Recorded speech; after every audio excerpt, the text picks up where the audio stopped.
euh, pendant longtemps. Mais elle a quand même fait encore plus que cela, quoi. Elle a fait des enfants au roi, mais elle a aussi réussi beaucoup de choses parce qu'elle aimait la France. Voilà. Elle aimait ses écrivains comme ça, elle aimait Voltaire. Et Voltaire, n'oublions pas qu'il s'était plutôt fâché avec le roi, avec la couronne. Bon, voilà. Alors donc, cette belle Antoinette qui devient marquise de Pompadour, c'est vraiment quelque chose qui reste dans l'esprit des gens quand ils ont été à l'école comme ça, comme moi à la communale il y a fort longtemps. La marquise de Pompadour, c'est toute une chose un peu extraordinaire, un esprit, ça va avec tout, ça va avec l'esprit, ça va avec une certaine idée de la puissance de la France, des artisans de l'époque, de ceux qui ont fait le Louvre, puisqu'elle a quand même réussi à faire à aider à ce que le Louvre devienne aussi fastueux, aussi royal, avant que ce soit le château de Versailles. Et la marquise de Pompadour avec Diderot, cet écrivain qui a écrit des choses pas mal, d'ouvrages différents dans ce temps qu'on appelait le siècle des Lumières, et qui a fait un petit peu cette période de l'histoire de France, qui a fait un petit peu les prémices de la Révolution plus tard. Voilà, j'essaie de sentir quand elle a rencontré Diderot, comment était Diderot, c'était un homme impétueux et fougueux, Diderot. C'était un homme qui aimait les jeux de l'esprit. Il fallait à tout prix qu'il sente, qu'il réfléchisse, voilà, il voulait toujours convaincre, il était ouvert sur de nombreuses choses. Et il ne pouvait pas rester assis, il était toujours debout derrière, il bougeait, il ne restait pas en place. Quand il était jeune, bon, il a vécu de 1713 à 1784. Et donc, quand il est décédé, il avait 71 ans. Mais, bon, c'est vrai, à 71 ans, il était perclus de rhumatisme. Il prisait beaucoup le tabac encore. Il était encore assez énergique, quoi, on peut dire. Mais beaucoup moins que quand il était jeune. Il avait tellement de fougue. Et il pouvait pas rester assis. Voilà. Il était toujours en train d'écrire, d'accord, mais une fois qu'il avait fini d'écrire, il fallait qu'il soit debout et il allait d'un côté, de l'autre, il allait au théâtre, il allait se montrer à la cour et rencontrer la marquise de Pompadour. Et elle avait toujours un salon dans son coin, puisque bien évidemment, d'un côté la reine, de l'autre la favorite du roi. Et donc, elle avait beaucoup de talent, elle avait beaucoup d'idées pour l'architecture, pour le décor, elle a réussi à placer son frère à travailler pour le roi et le royaume. Bon, elle était vraiment une intellectuelle pour son époque, une femme très en avance de son temps. Elle habitait quand même un hôtel particulier, elle était bien dotée, elle était richement dotée par le roi. Il ne faut pas oublier qu'elle avait été la maîtresse du père du roi quand même. Et donc elle avait récupéré pas mal d'avantages et d'argent. Mais c'était une femme très fine, très jolie. Et douce un peu. Elle aimait beaucoup les fleurs et les chiens.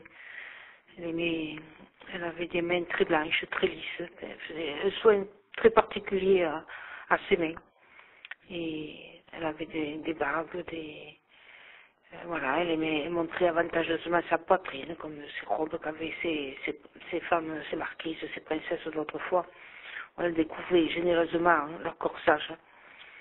Et donc, elle recevait autant de fois qu'elle le pouvait tous ces écrivains qui étaient beaucoup moins dotés qu'elle, bien évidemment, qui étaient souvent un peu fauchés sur les bords. Mais bon, Voltaire, lui aussi, c'était un homme comme Diderot. C'était un qui écrivait beaucoup, qui réfléchissait beaucoup, qui avait une intelligence absolue.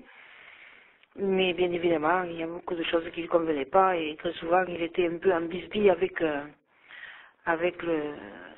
roi. Voilà, avec le gouvernement du roi, quoi. Ils n'étaient pas toujours très d'accord. Voilà.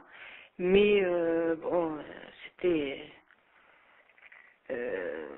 quand même des après-midi ski, surtout en hiver, au moment où l'ombre arrivait déjà de bonne heure et qui se serrait bien au chaud dans le salon avec ce grand feu qu'il y avait. Faisait pas si chaud que ça, mais bon, près du feu, faisait très bon, faisait très chaud. Et puis voilà, il fumait des grandes pipes, ben oui, il commençait à fumer déjà, des grandes pipes, et il discutait. Parfois, Voltaire arrivait, et il avait tout juste mis sa perruque, était un peu de travers. On voyait ses cheveux raides en dessous. Il faisait de son mieux pour être chic, faire comme il se devait. Mais non, il avait toujours un temps de retard. Il arrivait comme ça, bien après. Et Diderot, il faisait de son mieux pour avoir des apartés avec la marquise de Pompadour. Il voulait toujours discuter dans le creux de l'oreille. Et c'est là seulement qu'il s'asseyait, uniquement quand il avait envie de faire des apartés avec la marquise. Et ils étaient tous jaloux un peu les uns des autres, quoi. Ils essayaient de récupérer la prévalence auprès de la marquise. Mais bon, c'était une fois l'autre.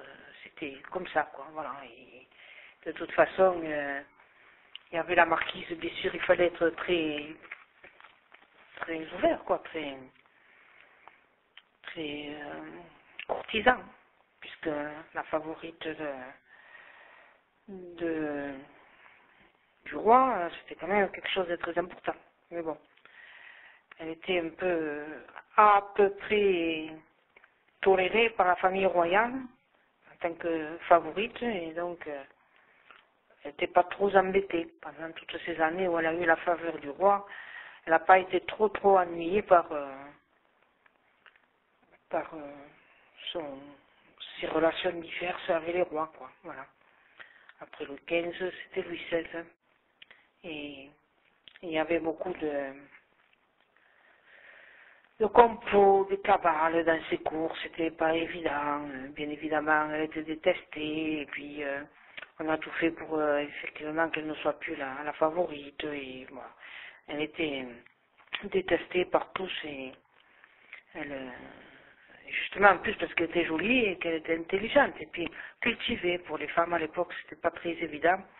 Elles n'étaient pas trop cultivée, trop apprise, mais bon, la marquise de Pompadour, elle a toujours été comme ça. Et puis, bon, elle réussissait à rester jolie, hein, bien qu'elle soit fragile et tout ça. Elle était toujours un peu indolente comme ça, mais elle avait des yeux très vifs et très, très perçants, et il ne fallait pas s'y tromper, hein, sous ses manières un peu abandonnées.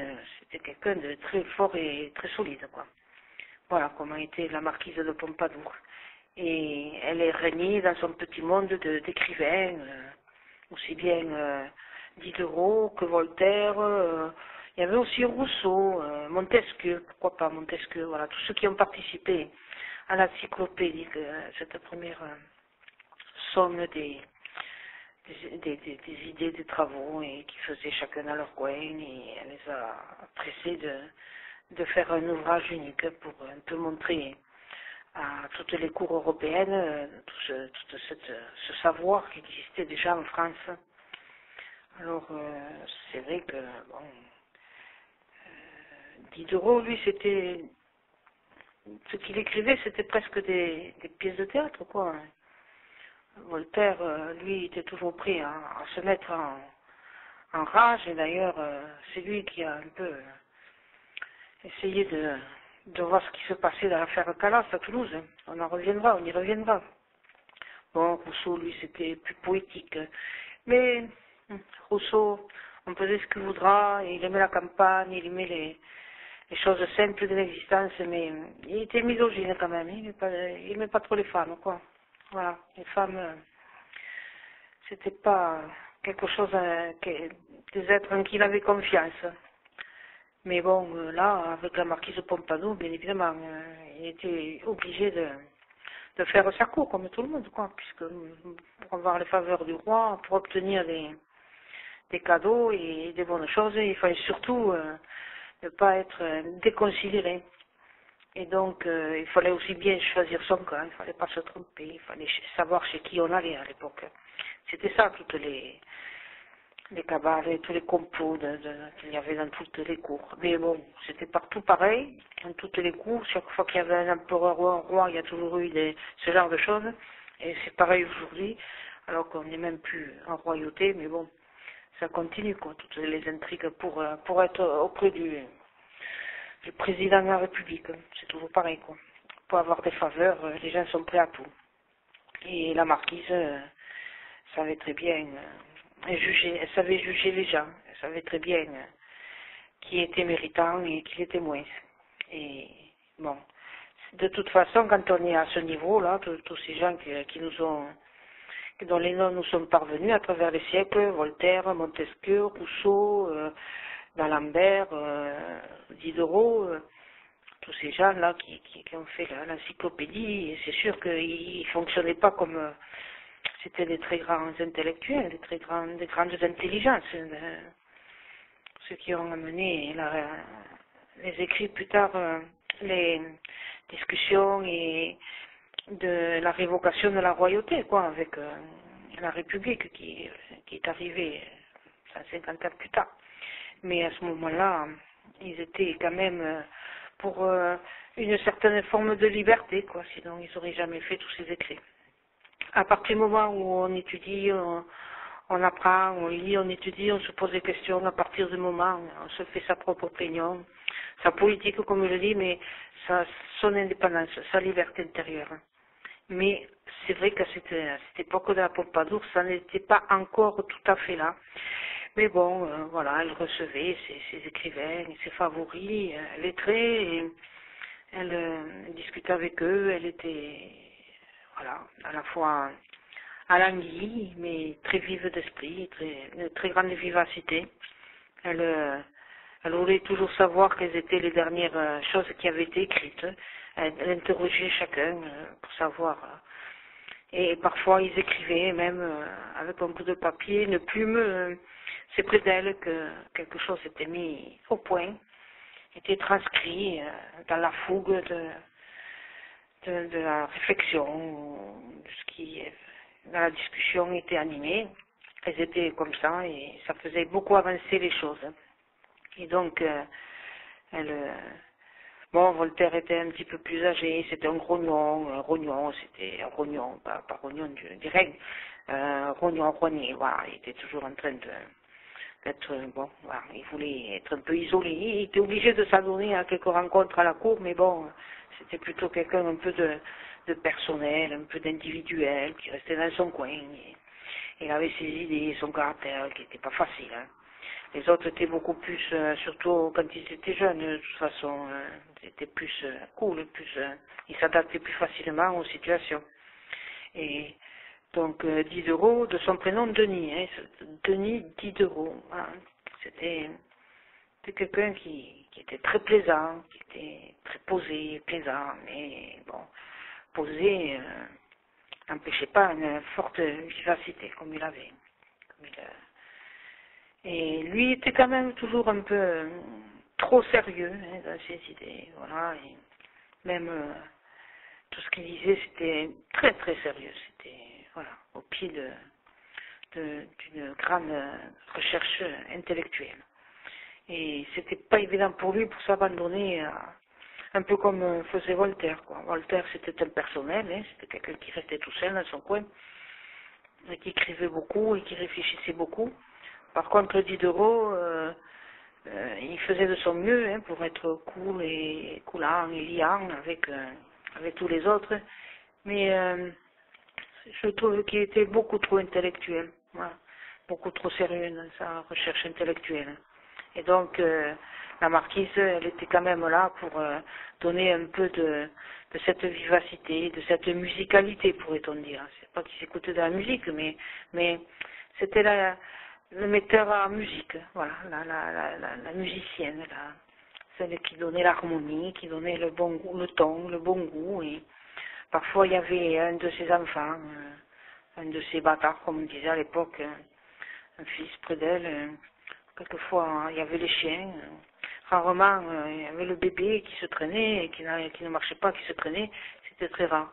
Elle aimait pas cela, la marquise, se montrer sous ses dehors un peu trop bobonne, un peu trop femme maternelle, maternité, tout ça. Donc, elle était, quand elle recevait ses amis lettrés, c'était une intellectuelle, c'était une...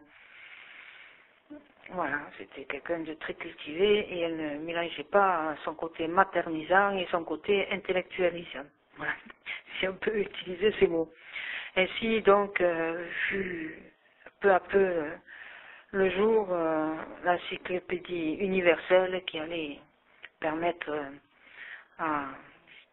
au bon goût, à l'intelligence française de rayonner dans toute l'Europe comme cela se faisait à cette époque.